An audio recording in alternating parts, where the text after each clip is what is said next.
Good afternoon everyone welcome back to my channel. तो आजकेर ब्लगटा अनेकटा देरीतेई start करलाम। এখন স্টার্ট করেছি। দেখো বাড়ির সামনেই প্যান্ডেল হয়েছে মানে আজকে কালী পুজো আছে, রক্ষা কালী পুজো, তো তার জন্যই প্যান্ডেল হয়েছে। তো পুজো হবে। তো মানে অনেক ছোটোবেলা থেকে হাজব্যান্ড তার বন্ধুরা মিলে একটা ক্লাব বানিয়েছিল বাড়ির সামনেই, তো সেই ক্লাবেরই এটা পুজোটা। তবে ক্লাবের পুজো মানে ক্লাবের কিছুজন মেম্বার নিয়েই পুজোটা হয়, আর কেউ না। তো বাট এখানের পুজোর একটাই প্রবলেম কি জানো তো, মানে যখনই পুজোটা হোক না কেন আকাশের ওয়েদার ভালো থাকে না। মানে ধরো প্রচণ্ড গরম, কিন্তু পুজোর দিন আলটিমেট মেঘলা করে যাবে, বিকালের দিকে ঝড় বৃষ্টি সব শুরু হয়ে যাবে। দেখো আজকেও আকাশটা সেম, আকাশ মেঘলা, বৃষ্টি হতে পারে, হয়তো বৃষ্টি কিছুক্ষণ পরেই হয়তো বৃষ্টি হতেই পারে। তো এটাই এই পুজোর নিয়ম, মানে এখানে বৃষ্টি হবেই পুজোর দিন। তো যাই হোক, বা বৃষ্টি হলে তো আর পুজো তো বন্ধ থাকবে না। সকাল থেকেই বিভিন্ন রকমের গান চলছে, কখনো ঠাকুরের গান, কখনো আবার অন্যরকম গান, কখনো আবার রকিং গান, সব মিলে মিশে বিভিন্ন রকমের গান চালাচ্ছে সবাই মিলে। মেয়েকে নিয়ে পড়তে নিয়ে যাচ্ছি, তো পায়ে চাকা লাগিয়ে দৌড়েছি, কেন কি আকাশের যে অবস্থা, যে কোনো সময় বৃষ্টি নামতে পারে, সেই জন্য সেই পায়ে চাকা লাগিয়ে একদম হাঁটা পথে দৌড় দিয়েছি, কেন কি আমাকে আবার মেয়েকে দিয়ে রিটার্ন আসতে হবে।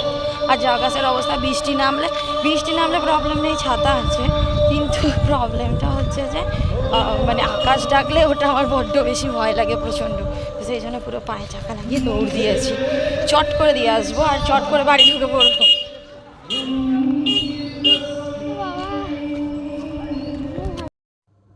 রাতের ওই মঞ্চে মণ্ডপে তোলা হয়। মণ্ডপে তোলার পর তুলবে বলে সবাই কীভাবে তুলবে সেটা বুঝতে পারছে না। তো পুজোর দিন আমি পুজো দিতে যাইনি, নিয়ে গিয়েছি। তো রবিবার দিন আমরা বেরিয়েছিলাম একটা সানগ্লাসের দোকানে, আমার একটা সানগ্লাসের দরকার ছিল, সানগ্লাস কেনার জন্য। বাট ওখানে ভিডিও করা, ছবি তোলা বানানো, তাও আমি একটা ভিডিও করে ফেলেছিলাম, তারপর বন্ধ করে দিয়েছি। আমরা চলে এসেছি এখন ফ্রোজেন ওয়ার্ল্ডে। মেয়ে খাবে একটা ককটেল, আর আমরা অর্ডার করেছি পেস্তা দেওয়া লস্যি।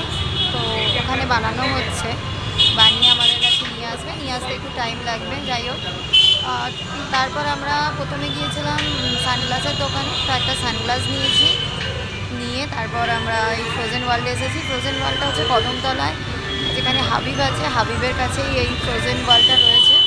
তো আজকে দোকানটা বেশি ভিড় নেই, কেন কি গরমটা অতটা নেই, একটু হালকা হালকা ঠান্ডা ওয়েদার বলে, সেই জন্য আজকে আর বেশি ভিড় নেই, অল্প ভিড় আছে, তাড়াতাড়ি আমরা পেয়ে যাব।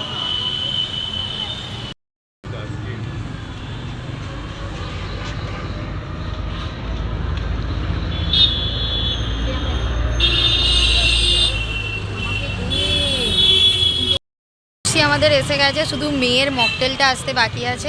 লস্যি আসতে না আসতেই ভর খেতে শুরু করে দিয়েছে, মেয়ের জন্য ওয়েট করছে না।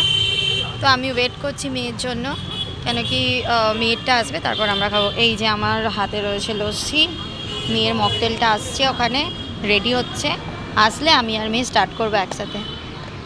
মাদার্স ডেতে একসাথে খাবো না সেটা হয়, ওই জন্য আমি ওর জন্য ওয়েট করে গেছি, কেন কি ও আবার একা পড়ে যাবে লাস্টে।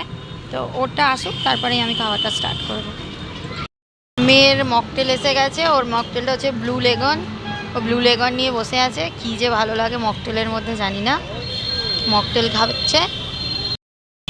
মেয়েটা আসার পর আমরা সবাই মিলে চেঞ্জ করছি। আজকের ব্লগটা এখানেই শেষ করলাম। তো আমার চ্যানেলটাকে প্লিজ তোমরা সাবস্ক্রাইব করো, লাইক করো, কমেন্ট করো, আর শুভরাত্রি সবাইকে। Good night, tata.